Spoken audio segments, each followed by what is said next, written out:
mais uma vez ao canal. Hoje eu quero falar com vocês sobre um assunto que me intriga desde muito novo, mas desde muito novo mesmo. É uma curiosidade minha, mas eu acredito que vocês, em algum momento da vida, já devem ter se perguntado. Afinal, como surgem as palavras? E por que nós damos nomes às coisas? Por que o livro se chama livro? Por que a mesa se chama mesa? O estojo, estojo, lápis, lápis, e assim sucessivamente, assim por diante. Todas as coisas têm um nome. Nós temos um nome e as coisas não poderiam não ter um nome. A verdade é que não há como precisar quando tudo começou, como as coisas começaram a acontecer. Não existe um momento da história em que foi a partir daqui que as pessoas começaram a escrever. Os estudiosos costumam dizer que a escrita, a linguagem, seja ela qual for, que todo o vocabulário ele começou a ser desenvolvido após um processo avançado de oralidade. Se vocês perceberem, as crianças, antes de aprenderem a ler e a escrever, elas começam a falar. E o que elas falam, naturalmente, não tem sentido, até porque elas não têm conhecimento das coisas, elas não têm a consciência que os adultos têm de fazer as combinações corretas a partir de um processo de aprendizado. Então vocês podem perceber que as coisas elas começam do nada, é praticamente do nada, como uma criança. Então lá atrás não foi diferente. Ao que tudo indica, as palavras surgiram a partir de uma experimentação. As pessoas, na época, que se dispuseram a criar palavras, e eu entendo a criação da palavra como uma necessidade de comunicação, porque como quando você não sabe o significado das coisas, como quando você não tem coisas que têm nomes, que são passíveis de identificação, a comunicação ela fica truncada. É uma comunicação deficiente, porque você não consegue desenvolver o seu raciocínio, você não consegue externalizar uma ideia. Então é preciso que para que você possa se expressar e exercer, realizar uma comunicação adequada, é preciso que as coisas tenham nomes. Nós, por exemplo, nós temos nomes. Então, como uma pessoa vai nos chamar, por exemplo, se ela não sabe como nos chamar? Então é preciso identificar as coisas. Mas como eu estava dizendo lá atrás, tudo começou com uma experimentação. As pessoas, aquelas pessoas lá atrás que sentiram necessidade de se comunicar, essas pessoas começaram a combinar sons e significados. Atribuíram um som a um significado que elas acreditavam ter ou existir ou pertencer a uma palavra ou uma coisa, e a partir daí elas iam atribuindo essas palavras que pertenciam a uma linguagem que estava sendo criada, que estava sendo desenvolvida, a uma coisa, a coisa ou as coisas que eles pretendiam identificar e a partir daí conseguir se comunicar.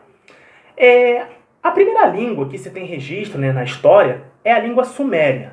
Se eu não estiver enganado, a língua suméria pertenceu aos sumérios, que ocupavam a região onde hoje é o Iraque. E essa língua, ao que tudo indica, ela data de 3.000 anos antes de Cristo. Então vocês podem perceber que o processo de formação de palavras ele é muito antigo, ele é milenar. Ou seja, começou bem antes de Cristo e tudo mais, ou seja, é de um tempo muito, mas muito remoto. E hoje em dia nós temos alguns mecanismos de formação de palavra, como a derivação e a composição. E esses mecanismos eles têm as suas subdivisões, como a sufixação, a prefixação, elementos colocados antes de uma palavra, elementos colocados depois de uma palavra. Na derivação, por exemplo, a palavra feliz. Você tem infeliz, que é um processo de prefixação, um elemento in antes da palavra feliz, e essa mesma palavra feliz pode derivar a palavra felizmente, o mente que é um sufixo após a palavra feliz. Então vocês percebam que algumas palavras elas surgem de outras, elas derivam de outras palavras. Hoje isso tudo é muito claro, mas lá atrás, quando você não tinha os mecanismos bem organizados, os mecanismos bem delimitados, isso era muito complexo, isso era muito difícil. E o outro elemento que eu falei com vocês, o outro mecanismo, é a composição, que nada mais é do que a combinação de palavras. Como lá atrás combinavam sons e significados, hoje se combina além de sons e significados, palavras pré-existentes. E um dos mais comuns é o chamado hibridismo. O hibridismo ele é a combinação de elementos que pertencem a outras línguas, a elementos que pertencem a outros idiomas, como, por exemplo, a combinação do grego com o francês, a combinação do grego com o latim, Palavras como, por exemplo, automóvel. Auto é um elemento grego, móvel é latim. Combinação de automóvel forma o que nós conhecemos como automóvel, os veículos automotores. E um exemplo de palavra que é a combinação de uma palavra grega com uma palavra francesa. Burocracia, por exemplo. Burô é francês, cracia é grego, burocracia. Então vocês percebam que o hibridismo ele é um exemplo de combinação de palavras, ele é muito comum, porque tudo indica que existiu uma língua-mãe. Uma língua que deu origem a todas as outras línguas. Na origem, na África, pode ser na África, por exemplo, nas primeiras civilizações e tudo mais. Só que não há como você determinar e definir qual é essa língua-mãe. Porque as línguas elas não se parecem. Mas tudo indica, que, como eu disse agora, que elas tenham partido de um ponto comum. Elas tenham nascido de uma fonte comum. Só que não tem como você determinar. Então nós desconhecemos essa língua-mãe. Mas, com o passar do tempo, as tribos, as regiões, os países, em cada um dos continentes, foram criando os seus códigos, as suas combinações para identificar palavras. E a partir daí as traduções foram feitas. Algumas traduções podem não ser tão fiéis tão fiéis à palavra que se originou lá atrás, mas, como costumam dizer, toda tradução é uma traição. Então, acredito que a tradução não represente fielmente o que a palavra significa. Mas foi uma maneira encontrada para que as pessoas, como eu disse há pouco, para que as pessoas pudessem se comunicar.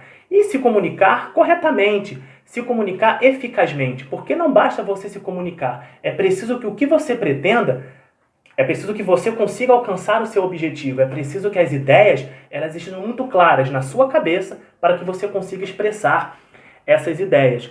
Então, o objetivo hoje foi mais tentar esclarecer uma curiosidade minha e, como eu disse, acredito que de todo mundo, porque é muito curioso como tudo surgiu. Porque quando a gente nasce, as coisas já estão prontas. A gente vai aprendendo, os pais vão nos ensinando, os professores, os amigos, a sociedade nos ensina muitas coisas boas e coisas más, e a gente vai se aperfeiçoando, moldando quem nós somos e aprendendo uma língua, uma linguagem, por exemplo.